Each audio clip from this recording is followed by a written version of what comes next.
today, I'm going to edit that out, maybe. We are talking Supergirl today, and yes, I am jazzed up. Oh, I fantastic. really am jazzed up about Supergirl.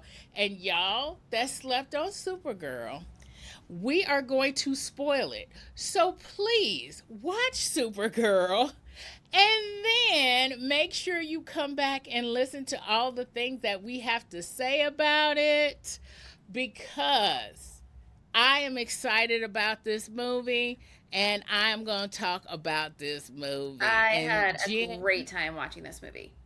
yeah, I see, loved it. And honestly, like that actress, holy crap, she was fantastic. Like so good. So good. Look, you know I love me a superhero movie. I'm all in on the superhero movies, but that girl is next level. yes. I agree. And we're going to talk more about her and about all the lovely things about this movie in a moment. But I will do my spoiler alert right now. Spoiler alert!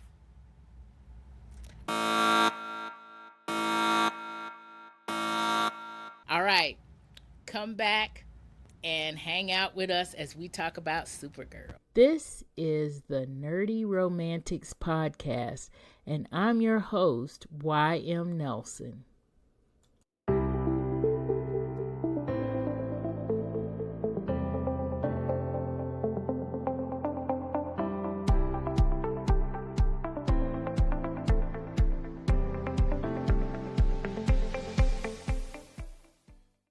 Hey Jen, how you doing today? I'm so great. Oh my gosh, I'm so happy to be here. I cannot wait. Cannot wait to talk to you about this movie.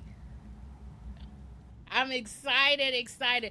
Okay, y'all, today we have Jen online, but I also have via email. I will read the emails.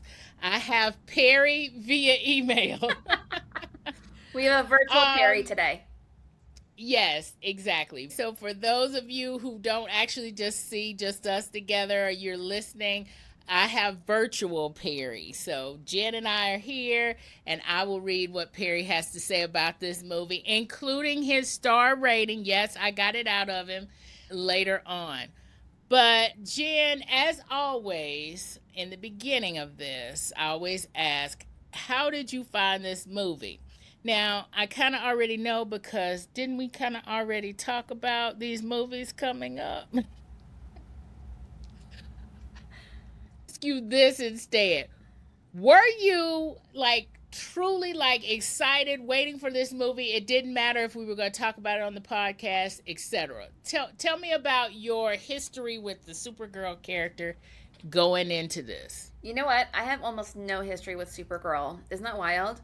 I was really excited about this movie, and Yes. I thoroughly enjoyed Superman, and there she was had like the little teeny tiny cameos that she made in Superman. I was like, okay, let me see where this is going, because I really wasn't quite sure, and it went in directions I was not expecting, and I absolutely loved that. That made me very very happy. I always want to be surprised when I'm in there watching. So that part was great. So I came at it mostly as as a DC movie, aficionado, not as like not as a comic book aficionado. And she wasn't even in the DC cartoons that I watched when I was a kid. We had, of course, they were, you could have like 20 men, but you could only have one woman. So Wonder Woman tended to be the girl. And then sometimes there was that Wonder Twin. I don't remember her name, but there was like the Wonder Twins were in the Justice League cartoons when I was a kid. But but there just weren't very many women characters. We did eventually get Hawk Girl. So big fan of her. But Supergirl just wasn't, she just didn't kind of make the cut for a lot of those shows, unfortunately. And so I didn't have a whole lot to expect as far as what the comics included or what those cartoons were. Now, there was a Supergirl television show a few years ago. And I watched the heck out of that. I have no idea what relationship that show has with the comics or anything, but I absolutely loved the Supergirl TV show. So you're bringing up a couple of things, one of which Perry answered because I asked Perry that question. Mm-hmm. So for me, I agree. Supergirl wasn't anywhere in that animated, Yeah.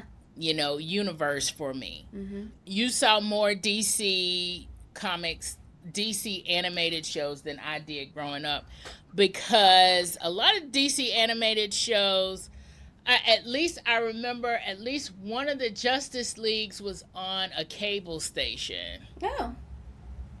I can't remember which one, but I was into other things.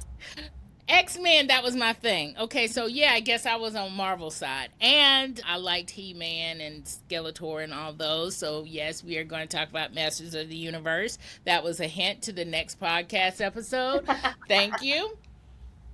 I did that well. And but yeah, and some other animated stuff. But you're right. There were, especially for DC, there were a lot of the DC male characters and then Wonder Woman. Yeah. And that was pretty much it. And right, the Wonder Twins. And of course, one of the Wonder Twins was a girl. But yeah, Supergirl, the whole origin, the mythos, the all of that, I did not understand or did not know about any of that until the Arrowverse, the CW Arrowverse show Supergirl. And Supergirl was played by Melissa Benoit, I think is how she pronounces her last name. Yes. I think so. So I have a French first name. You would think I would know how to pronounce that.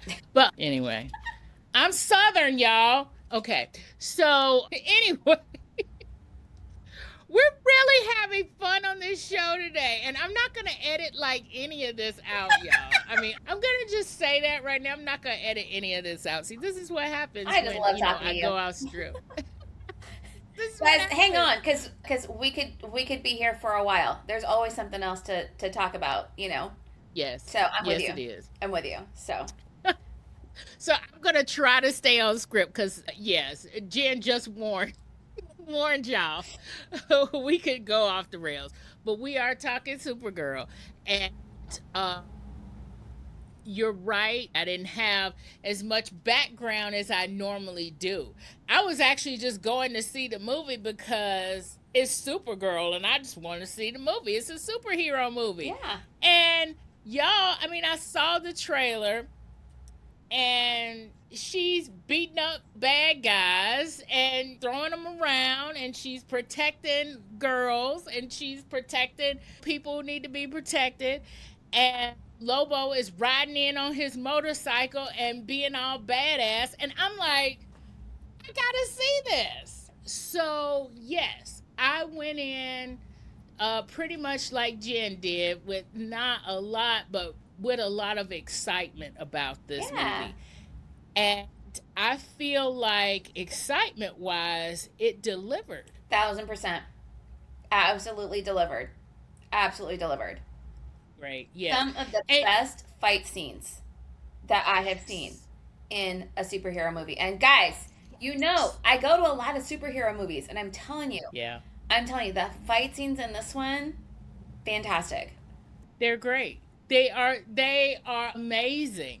And you're just like, I think I've been watching James Gunn since Guardians of the Galaxy, and maybe even before that, and didn't know it was James Gunn, but the fact that I knew it was James Gunn in Guardians of the Galaxy, that he was directing and everything, and watching his movies, they have kind of a signature thing. And two, he's just been building with these fight scenes. The fight scenes were great in Guardians of the Galaxy. What was really great with Guardians of the Galaxy, though, were the emotional scenes. I'm like, oh my gosh. Just okay. I mean, rip my heart out, why don't you? The Guardians of the Galaxy Christmas special. Did you see that? Did not expect to cry. I have not seen it. But I cried. What? Oh my God. I thought this was just going to be like a fun little goofy, right? Whatever. No. Full on tears. Oh gosh. Yeah, see? He gets you. Yeah. He gets you. So that's And why yes, that's the other reason I was kind of excited about this. I'm like, from the trailers and stuff, it just looks like, it just looks like a lot of fun. I don't really know what the story is or kind of what's yeah. happening here, but I'm like, you know what? I got to give him a lot of credit cuz I knew nothing about I have no connection to the Guardians of the Galaxy. And those movies were great. I liked all of the Guardian movies. Um, Yes. and he made you fall in love with these characters, and he made you empathize with them and feel for them and tear up and all that kind of stuff. And it was all of that stuff is really really important when you are making these big budget films, right? You can tell Yes. there's a lot of them that are all about the effects. And look, they have their place. Don't get me wrong, but I want somebody who's has emotions in their movies. I want that. Right. I want to be right in there with them and knowing how they're feeling. What are they dealing with, right? And make them Hmm. something complicated, not some like just cardboard whatever. And I got to give it to Gunn. He's doing a fantastic job at that. Yes. Yes, very much so. And taking that from Guardians, then going to DC, which is where we are. And with Superman, when we talked about Superman, I did not expect that I was going to feel as emotional and even angry at certain times, right? Yeah, yeah. And then when I saw this trailer, which for Supergirl, which is a lot of fighting and stuff, I was like, okay, yeah, I'm here for all of that. Oh yeah. Give me all the But stunts. I, Give me all yeah, those stunts. but I didn't expect to even feel something then, but I felt something then. It's like, okay, you should have known this. Know his MO. He's Hmm. going to make you feel something, even if there's a lot of fighting going on. And he did, especially with those moments between Ruthie and Kara and oh gosh, and just even the moments with Ruthie's family and all of that, I was upset. I was like Ruthie, I'm going to find this dude and I'm killing this dude. Yes, exactly. I felt like, oh my gosh, we have to do something.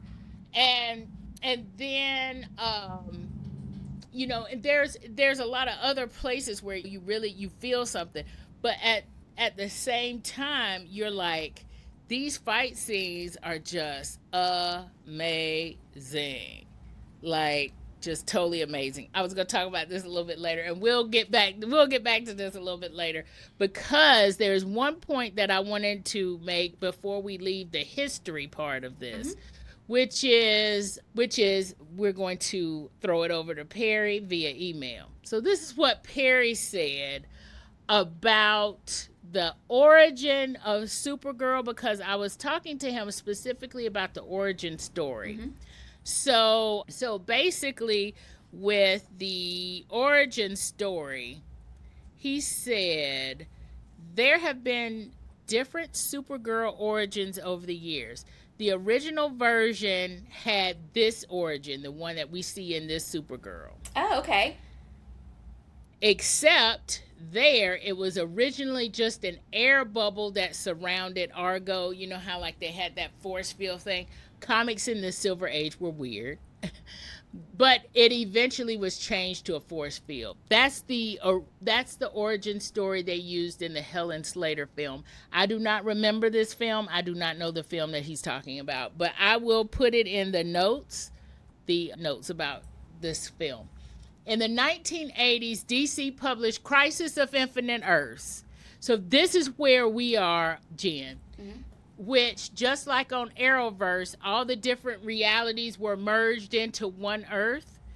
This gave them a chance to reboot Superman as the only surviving Kryptonian, which wrote the Kara Zor-El version of Supergirl out.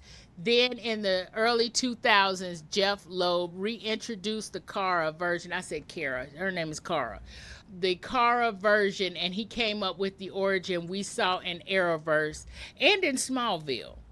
So I didn't even remember her in Smallville, y'all. Okay. But Smallville was a long time ago, and I did not watch that in reruns at all. But the Crisis of Infinite Earths, that rebooted comic, is what Arrowverse, where Arrowverse kind of, that's their canon. Okay. And so that's the Supergirl that we see.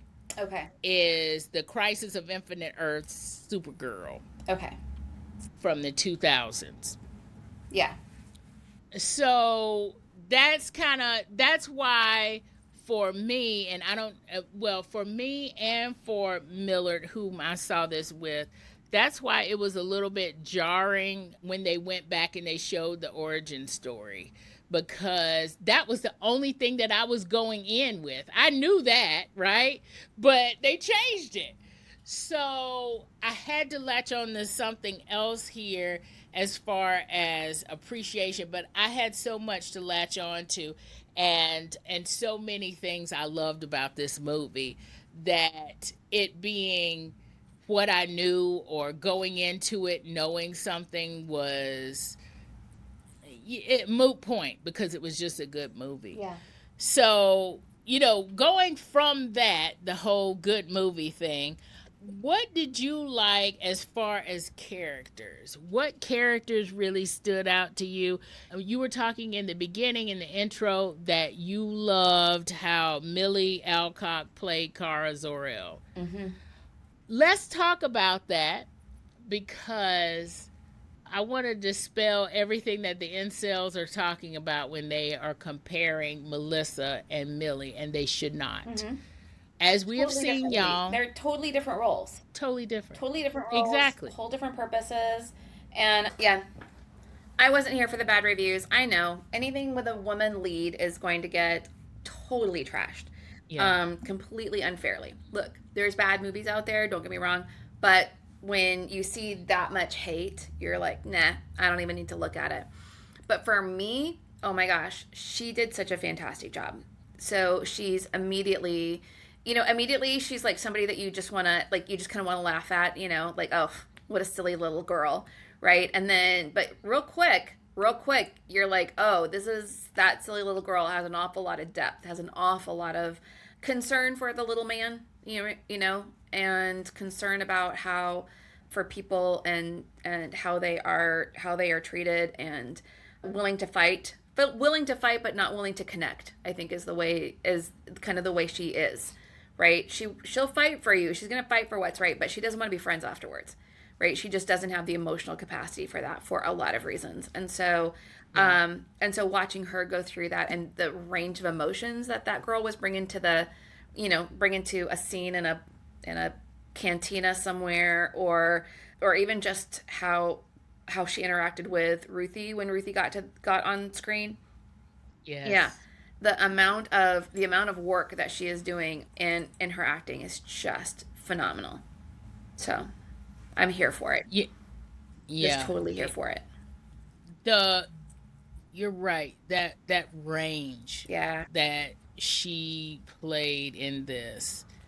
You didn't even necessarily,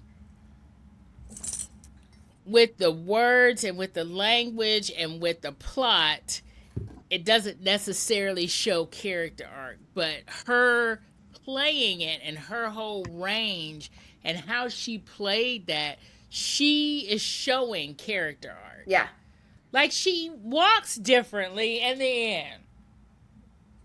Granted, she's not drunk like she was in the beginning, or hangover, or whatever that was. But she just has a whole different presence in the end, from the beginning. You could tell she's grown. Mm-hmm. Even though she hasn't necessarily said it to herself that she's grown. Mm-hmm. As a character, she grows from being insular mm-hmm. to being the superhero. Yeah. Right? Okay. Because essentially that's kind of what she's doing here. Okay. So I'm not gonna contradict you, but I have a different take on it. I don't think Yeah. it's less about growth and it's more about healing. She was somebody who needed some healing, and she couldn't, there's certain things that she just couldn't access because she was in so much pain. And like a lot of people who are in tremendous pain, emotional pain specifically, that when you're in tremendous emotional pain, what people spend a lot of time doing is trying to ignore it and trying to feel nothing because feeling something is too painful. And that whole process, right? As she started to kind of heal from that over the course of some of the things that happened, it made her it gave her the opportunity to then be able to open up. And I feel like that's how I see her at the end, is that some of those wounds that were just open and painful and awful for her, I feel like some of those things maybe started to heal a little bit, and she was able to have a different outlook and a different way of interacting and a different way of allowing people into her life. Agreed. Yes. Yeah. And I think too, by seeing Ruthie at a place where she was, right? Mm-hmm. It could help her with that healing because she's like, well, don't go this route. Yeah. Yeah. Because Ruthie is at that raw place Yeah. where she was, Yeah. She's right? fully in the anger stage, right? Fully Yes. into the anger stage of where Kara she hadn't gotten to acceptance per se, but she was pretty deep into the despair. I mean, so much Yes. happened to that girl. Ugh. Yeah. The mom in me just wants to pick her up and hug her. Yeah. I know. Or the Gosh, auntie, I you're know. not a mom, it's fine. Like, I feel like a lot of people would feel this way. You don't have to be a mom to feel this Yes. way. You can be the Right. auntie, the uncle, the concerned adult just looking at somebody who's in so much pain and just feeling like, I need to get you tucked in with a soft blanket and a warm beverage. So, with no Right. alcohol in it. Right. Right. Cause she don't need that. Does She's not had need any more of way. that. Yeah. She's had a lot, Yeah. and yeah, she loved. That's why she loves partying on the premise Yeah. with the red I know. sun. Like, that's what I mean. She wants to be, she's got to shut off all of the nerve endings so she can't feel a single thing. And yeah, it's awful to watch. It's awful to watch somebody Yeah. in that much pain. It is. It is. And you know, it's awful to watch that, and then it kind of even she kind of even gets in even more pain I know. because of crypto. Yeah. And OMG, y'all, Oh, oh my gosh. this dog. So this is the thing, y'all. As a character, because since we're talking about characters, this dog was annoying the crap out of me in Superman, Mm-hmm. right? But I love the dog. All right, we Oh we yeah. we don't we don't say that we don't. We're not saying we don't like the dog, but the dog is not disciplined. The dog is not disciplined, and Clark is very disciplined, Yes. and dog is like, I'm just going to just drag you like this, and he's like, don't. It's like, don't do this. Oh my Oh god. my gosh, that dog was so undisciplined. But the thing is, you get a little sense of why the dog is undisciplined at the end of Superman, Mm-hmm. and then that carries over to the beginning of this movie, Mm-hmm. Supergirl. And so you start to feel like, well, this is the owner is undisciplined. So this is why the dog is undisciplined. Exactly. Exactly. And that Right? that dog is her, it serves this whole other purpose in her life. Yes. It's not simply, a cute little dog. Right. Um and and so you start to, cuz I'm with you. That dog is a lot. It's kind of an overwhelming presence. If that were in your house, it would just, it's a lot Yeah. of it's a lot of puppy energy that is kind of overwhelming, Yes. right? But for a young girl who, who was in a really bad spot, and you kind of go, oh, okay, well, what does she need? And that she gets a cute little puppy dog, oh, little fuzzy thing with the cute little ears, and something that just loves her, man, Yes. man.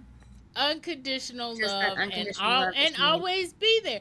And the dog depends on her. Even though this dog has superpowers, y'all, this dog depends on her Loves and her.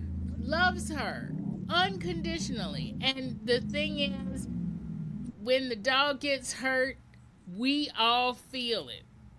Whether or not we wanted to put this dog in obedience school at the beginning is now a moot point. Doesn't matter. We are feeling it. Yeah. And at one point I said, I don't, and I knew this wasn't going to be this way, but I told Millard, I said, I don't want this to be a John Wick superhero movie. I don't want this to be that. Mm-hmm.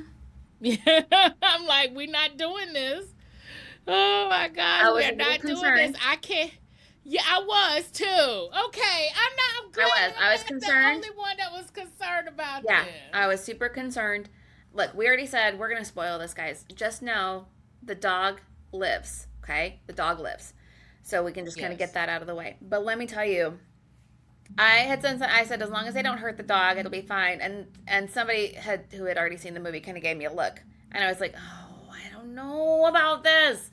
But here's the thing: I should have had more faith in James Gunn's understanding of what kind of stuff that you are allowed to do. But if you are going to introduce a dog the way that it was introduced, that this pet and this love and all that kind of stuff, like we can't just have it gone completely. And so, but I do feel like her, just watching her mental state as as she's getting more and more desperate as that, the timer is sort of running through the moons. We know Right. that she's getting more and more desperate. And so, but, she could have, in some cases, she could have left. She could have left Ruthie. She could have left the girl. There were things that she could have done to have just simply grabbed the antidote and gotten out of there and saved her dog. But that's also not who she is. At her heart, Right. as much as she loves that dog, she wasn't going to leave those girls to defend themselves and to be hurt. So she was definitely she knew that she had to, but her heart was breaking. You could just see the later it got, the more her heart was breaking. But she still tried to do the right thing. And Yeah. And again, man, watching that on that actress's face, I so know. good. So good. I know. She's amazing. Amazing at this. Mhm. Like things here. TLDR. Okay? Your Arrowverse Supergirl Mhm. and this Supergirl of the DCU have different origin stories, y'all. So these are played in different ways. And they have different audiences Totally different. as well. Because, again, Arrowverse was on TV, regular TV, y'all. Okay? Regular TV, prime time. Yeah. Okay? So different audiences. We're able to do different things. We have different comic origins. I meant to say inspirations, right? Yes. So we have different origin stories, different inspirations, different where this is coming from. So these are going to be different people. Yep. So you cannot pit one against the other. No. And if you do that, you're basically doing some anti-feminist stuff that I'm not down with. Yeah, right? we're not going to pit women against Stop women. pitting women against one another. Right? Look, nobody's doing that with Tom Holland and Andrew Garfield and Tobey Maguire, right? No, Nobody's not doing at that. all. Right? So, yeah. So we're going to celebrate this girl. And I'm thrilled for Melissa Benoit and the work that she did. And that was so much more of a sister story, right? Than it was. That was very much. I mean, Kara has great power, but the whole point of that show was the sister story. And Yes, this one that has a very whole much different was. point, right? And but we can love two things. We can love two things. It's okay. That's right. That's right. Exactly. Right. And there can be different versions, but the thing about it is that these people that are saying this are not superhero fans. They're not comic fans. They don't understand. They're just incels. So we're gonna move on from that. Mm-hmm. And we're gonna move on to even better things like other characters that we liked other than Crypto. And y'all, the romance girly is coming out in me because I love me a good anti-hero Lobo. Jason Momoa as Lobo, y'all. What? Okay. I mean, I have not emoted so much on a podcast before in my life. I hope y'all have the volume regulated because I don't think I know how to do that. We will see. We will see what happens. Someone's got a Yeah, type. That's all I'm going to say. Somebody has a type. I do. And look, I can't write these. Well, I'm gonna say Jason is a little bit like, but okay, not I'm just going really. to say I need everybody to look at the book on top of the bookshelf over her shoulder and For tell all and of look at y'all that on arm. Look at video, that arm. Look at that chest of that man. Do we understand her connection to Jason Momoa? And when you look at that picture, okay, yeah, all right, all right. honey, it's The dude obvious. is And that's jacked. okay. Look. We are all here with you. We all support you in this. Thank Yes. you, thank I you like very Jason much. Momoa. I like Jason Momoa a lot. I think he's somebody who's here to he just wants to enjoy himself. He just wants to enjoy life. I liked him. I loved him as Aquaman. I love that he's doing, I love that he got another chance to be in another movie and do some really cool stuff. About the second time he came on screen, my husband leaned over to me and he goes, Jason Momoa's having a blast. I was like, Right? So yeah, so that's the other thing about this is like you could tell he is just in his element he's having having a him good some time. fun. He's having a good time, and I was thrilled to see him on screen. He kind of brought this Yeah. great. He brought some really great humor that Yes. this movie really needed. Look, every movie needs humor. You got to have Yeah. some way that is going to break the tension and make some jokes and kind of allow people to allow you to kind of have some of those like emotional moments to mean something and to be and for the build up and for the breakup. But him just sort of running around on that gigantic, like ridiculously huge motorcycle was just so much fun. It's just so much fun. The paint, the way his Yes. face looks, oh my god. It was the whole thing. The whole thing worked for me. So, It works for me, definitely. But evidently this is also something that will work for comic book purists as well because and we're going to go to virtual Perry. I asked Perry, I said, actually, I asked it like my friend Millard did. He said, why does Lobo look like a Kiss band member? yes. I love it. And then I clarified, right? Of course. And I said, I'm going to rephrase it to, was this how he was drawn in the comics? And Perry said, this is exactly how the Lobo character was drawn in the comics. Momoa basically looks and acts like exactly like Lobo does in the comics. And Perry also said he was definitely a highlight for me. So he wasn't just a highlight. Okay. He was also a highlight for comic book purists or comic book fun folks. I mean, I don't think Perry is necessarily a purist. He just knows the comic books. He appreciates the comics, the movies, the shows, and appreciates them as what they are. Yeah. So, Like I said, I'm not a big comic book girly. I wasn't a reader of the books.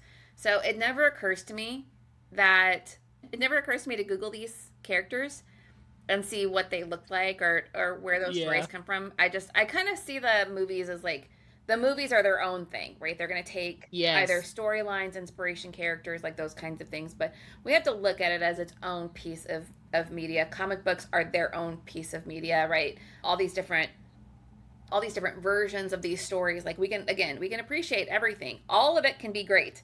We don't have to like rank them. It all can be great. But Yeah. I did just Google this Lobo character, and yes, Right?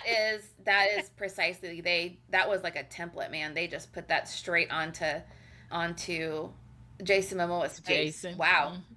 that is impressive. Yeah, isn't it? Damn. It's wow. That is wow. And I'm like, this was the character that he was supposed to play. And actually, when they first announced that this was part of the slate of movies that was coming out, and Hmm. I think somebody said that he was going to be in it as Lobo, and they're like, yeah, Jason Momoa is really going to play that. That's more of who he's supposed to be. And you're right. I mean, we loved him as Aquaman, but we really love him as Lobo. Like, Lobo is his character. Like, that's signature him. Like, if I'm thinking Jason Momoa in DCU or in DC comic movies, I'm thinking Lobo first now. Then I'm thinking Aquaman, you know. Um So I mean, he I liked the Aquaman movies. I feel like DC was in kind of a weird place yeah. before they brought James Gunn over. And so I had some problems with the way they were trying to create that universe, and I felt like the Aquaman character got caught in sort of the crossfire, if you will. But I thought Jason Momoa as Aquaman was fantastic. The first time we see him, I don't remember which movie it was in, but he's just this really big guy, and he like disappears into the ocean, and I was like, that was perfect. That is perfect Aquaman. I like that he was darker. I like that he had more attitude than what we saw in like the comics, or not the comics, but in the Animated. cartoons and Yes. stuff. He, Right, right. So yeah, I thought that was great. So I thought there was some missed potential in the Aquaman movies that are nothing to do with Jason Momoa, and everything to do with like a lot of the other stuff that was going on. Yeah. Yeah. Well, I think Zack Snyder will probably agree with you on Mm. that, which is why he put out his own version of what was that, Justice League? Yeah. Yeah. Did I watch the Zack Snyder version of the Justice League? Absolutely, I did. 1,000% I Yeah, watched that. right. Are you kidding me? Right? Because that's what he wanted it to be, right? Exactly. Versus what other, yeah. But anyway, yeah, considering when we record this, I could talk a lot about the corporate version of superheroes versus what the creatives want and what we want, Yeah. and how they're not aligned, Yeah. because there are a lot of instances right now. But I'm going to skip that and instead just ask you, other than Lobo and Crypto and Kara, what do we think of the characters here, or did we want to say anything else about the characters, because I want to talk about story. All right. Yeah, let's talk about story. All right, so we are talking story, y'all. This, and I said this on the second episode of the miniseries Black Women Deserve Love, my interview with Joy Jackson. We nerded out there because, of course, her female MC is a coder Mhm. person and, yeah, a computer geek. So she's talking about how she likes to nerd out. And so we nerded out a little bit over Supergirl. And I mentioned this about the story, and I told y'all I was going to talk about it here. Is that, and yes, this is another angry incel kind of moment, which is giving what I'm about to say some context. A lot of the incels talked down about this movie and wanted to say some stuff. not just about the character, but that it wasn't a great movie. And I'm like, you obviously didn't see this movie, because this movie was awesome. Yeah. And as an incel, what you probably like out of superhero movies is the fact that it's a simple plot and there's a lot of fighting going on. And that is exactly what is happening here, y'all. Mm-hmm. Like, this plot is not complicated, it's not convoluted. And even though there are social ramifications and social things going on here, this is not that movie, right? This is not loaded as Superman was. Mm-mm. Right? The incels just talk so much about the political and about the quote unquote wokeness of Superman, which we talked about in our episode. You can go back and watch or listen to it. But this is not that movie. It does have a little social commentary, which I think with James Gunn, I think all of his movies are going to do that. Yeah. Because everything that I've seen that he's done does that. I mean, it has at least a little bit of social commentary with it. I mean, when you think about it, comics have always had this kind of always of social commentary. There's always an overlay. That's how story works, right? When we talk about, they always tell authors, well, write what you know.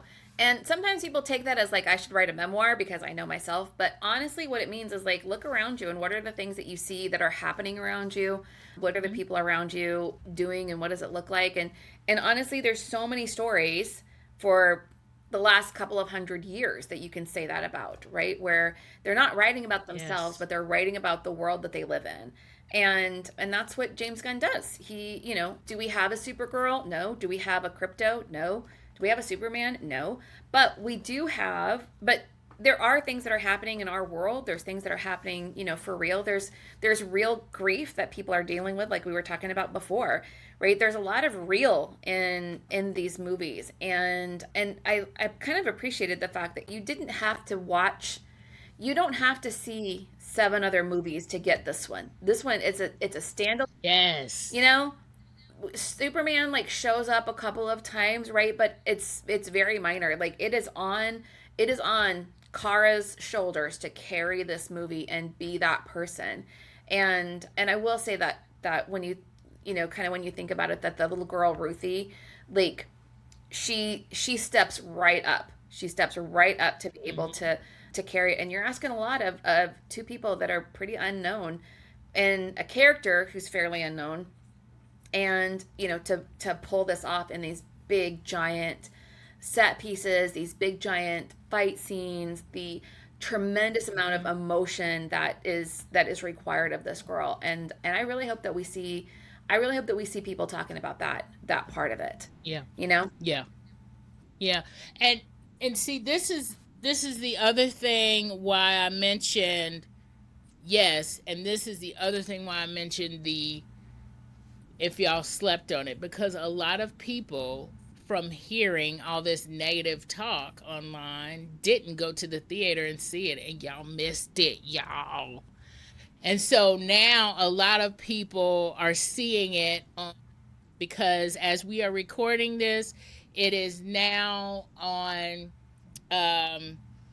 you can stream it for rental. It is not you have to pay the streaming rental. Yeah, you can pay to rent it, but you can see it digitally. It's not necessarily, it's not on HBO at this time. Now, I don't know when it's going to get there or if it's going to get there because of all of this Paramount, Warner Brothers, HBO mess. I have no idea. Oh my gosh, right? Please do not talk about this mess in the comments, y'all. I don't know. But I do know right now that the people who are watching it now in their homes are realizing, oh, dag, this is a good movie. I probably should have seen it in the theater. Right? Like, doggone, yes, you should have.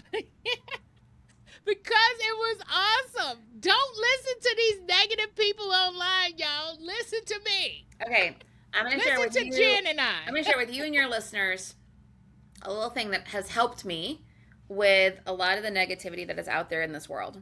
We see it online all the time. You're on social media for more than 5 minutes, you're going to see somebody being mean to somebody else. So, and I'm aware there are really evil people in this world. There truly are.